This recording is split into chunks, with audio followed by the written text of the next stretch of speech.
Hi everyone, we're here at John Sadler's Auto Repair, and today we're doing an inspection for maintenance on the 2005 Infiniti QX56. And the customer's complaint is they heard some whining with the steering, so we checked that fluid first. Here's the reservoir where the fluid goes in. As you can see, it's very dirty around the outside of it, and the level of it is below the minimum line where it's supposed to be. This fluid's supposed to be sort of an amber color, more of a clear color, and as you see with the fluid that comes out of there, it's just a dark, dirty red color. The fluid smells burnt and it's low, and then we'll show you one more thing underneath. By having the fluid so low and dirty like this for so long in the condition that it caused. The next thing that we noticed is we saw that the upper radiator hose, you can see it's kind of deformed, it's kind of narrow here. It was actually sucked all the way in like this. It had tension against it all the time.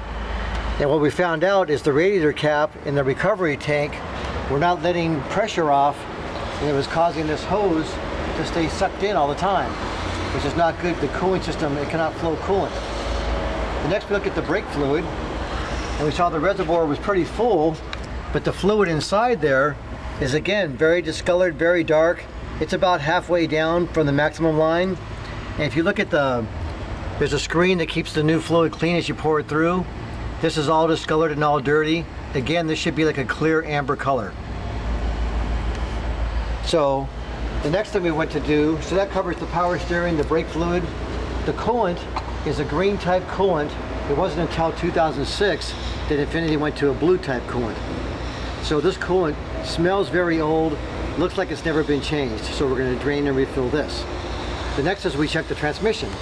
And on Nissans they have a little bolt where they actually have it bolted shut, so you're not supposed to take this plug off. So we pulled out the stick.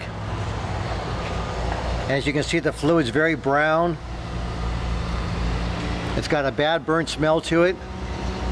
So it's not in good condition whatsoever. It hasn't been changed for a long time.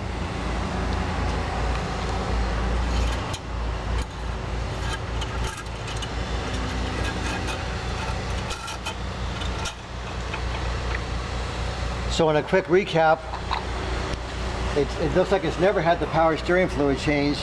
It's been a tremendous long time since the brake fluid's been done. There hasn't been anything done with the cooling system for such a long time that it's not able to relieve pressure, and this hose is sucked in all the time.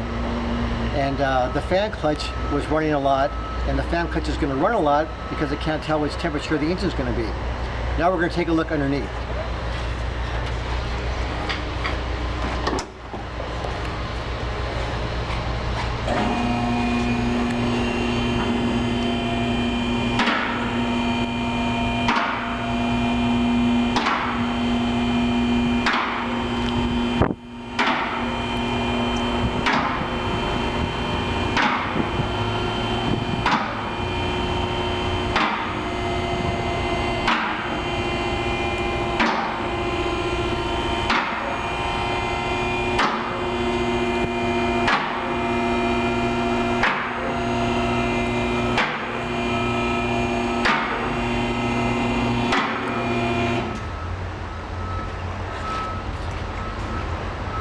Okay, the first thing we're going to look at underneath is the customer complained some about the ride being kind of bouncy, kind of squeaky.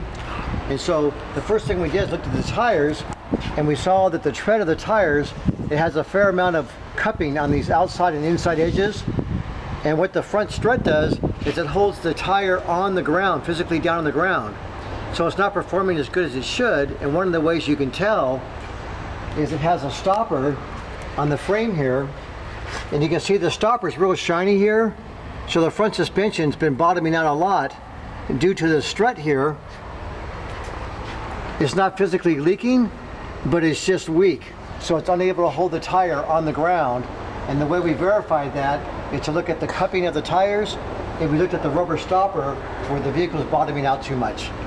Next we took a look at the front suspension, and we're looking around at the sway bar. And if you look at the sides of the sway bar here, you can see where this rubber bushing is all the way totally pushed out. It's not supposed to be like that. It's supposed to be flat. And if we look at the other side over here, we can see where this side's all mushed out. So it needs to have new sway bar bushings in the front of it. And if we look at the rubber stopper on this side over here, we can see this side's also very shiny where it's been bottoming out. So we're also doing an oil change on it. The oil was dirty. It was due for regular maintenance on the oil. They talked about having the previous shop that was servicing it said that everything was in good shape on this vehicle. And they talked about some cracked exhaust manifolds, and we're going to see if we can show you where the crack is. And let me get a mirror so I can better show you.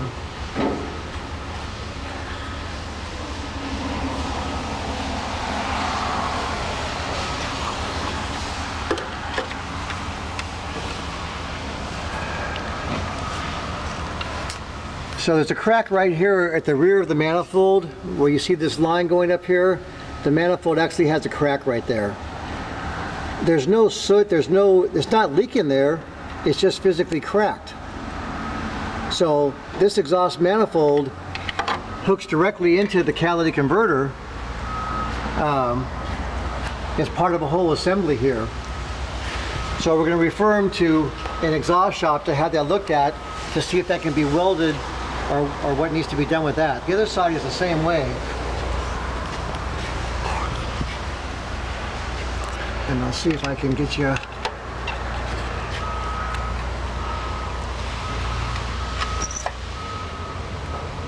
Okay, you can see the crack. Come over here, behind here. You can see the crack right there. So there's a crack in the manifold there, but again, there's no exhaust leaking out of that crack at this point. So at this point, it's got a crack in it. It will need to be serviced at some point, but it doesn't need it today. If we go back to the back,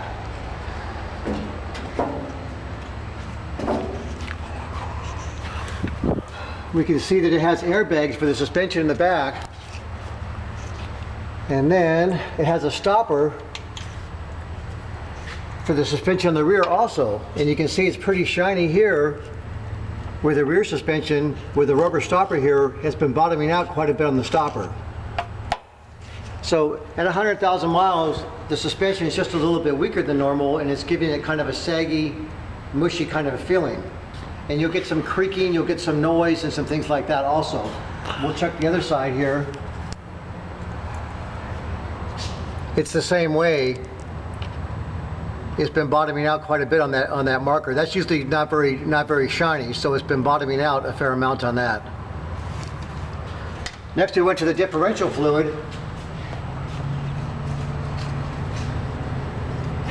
And this is the fill plug for the differential, and then it has a drain plug over here. And it should be right level with the edge of the fill plug there, and it's full, and the fluid smells old, but it still looks like it's clear in color. And this takes the 80-90 weight GL5 gear oil. So we're going to go ahead and drain the differential fluid out this plug and put a new seal on here, and then fill it full of new fluid. And we're going to use a 80-90 weight synthetic fluid in the differential to give it a longer life for the fluid. The rest of the vehicle is in pretty good shape. And I'm going to show you some of the fluids that we're going to use if you come in the office here. It had some soot, some buildup inside the intake that we found, and we're going to use these BG products that we talked about before, a 3-part kit to clean the carbon out of the inside of the engine. And this is the power steering fluid, what it's supposed to look like. We're going to also use BG products for that.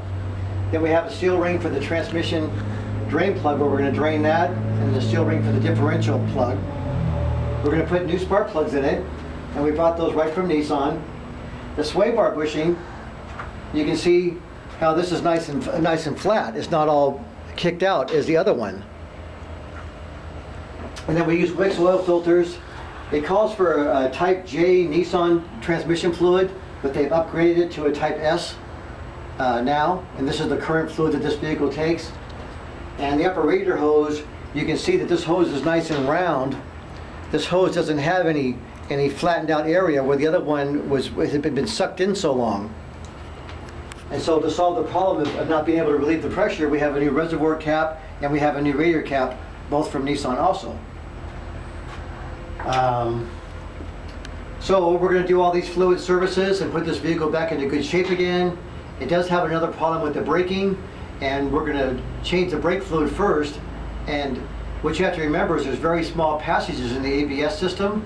So if you have dirty and contaminated brake fluid going through those small passages, the hotter that fluid gets, the more it's going to break down and not do its job. So we use a fluid made by Ate, and they make a lot of brake parts. It's a German brake fluid. It's a DOT4 fluid. And we're going to suction their brake fluid reservoir. Then we're going to put new fluid in there. And then we're going to go to every wheel. It has 4-wheel disc brakes. And we're going to go to every caliper and open the bleeder screw and put new fluid till it comes through every single wheel. So we'll have all new brake fluid through the entire system, not just the reservoir. And then I want to show you on the bottom of the steering rack, by not having the power steering fluid changed ever,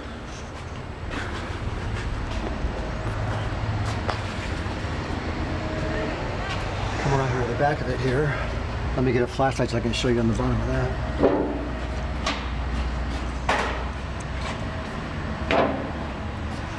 This is the steering rack, the rack and pinion steering rack. And so it hooks to each wheel, and then it hooks from right here, and it goes up to the steering box. And as you can see here, this is what's called weeping or seeping, and it doesn't have a good seal here. You know, this has come loose a little bit here, but the reason it's doing this is because the fluid's no good. So it's actually starting to damage the seal in the steering rack due to the fluid never being serviced in this. So we're going to clean this area, and then we're going to monitor it the next oil service, and we're going to see if this starts, see if this starts staying dry. So hopefully we can save this from not having to have the rack and pinion fail prematurely. So that's one of the important things about fluid services. When they don't get done and they're low and they start to make noise, a whining noise, it's not a good sign. We have had good success with these fluid services using the BG products on that. So we'll do that. We'll clean all this buildup that's on here right now so it's nice and clean, and then we'll monitor it next oil change and the oil change after and see how it goes from there. So that's just a little tip from John Sadler's Auto Repair. If a place is a reputable place and they tell you that they're doing all kinds of service for you, and the reason the customer came to me in the first place is the place where they went told them they needed to have the 2 new exhaust manifolds, and that was a very expensive job, so they wanted to get a second opinion. And they started telling me some of the other concerns they had with the vehicle, and that's why I found all the neglect of service that has been like this for a very long period of time. So please keep informed. Ask your mechanic to see the old fluids. Really try and stay on top of the fluid services, and don't wait to the point where it actually becomes a trouble. Okay? Thank you very much. Have a nice day.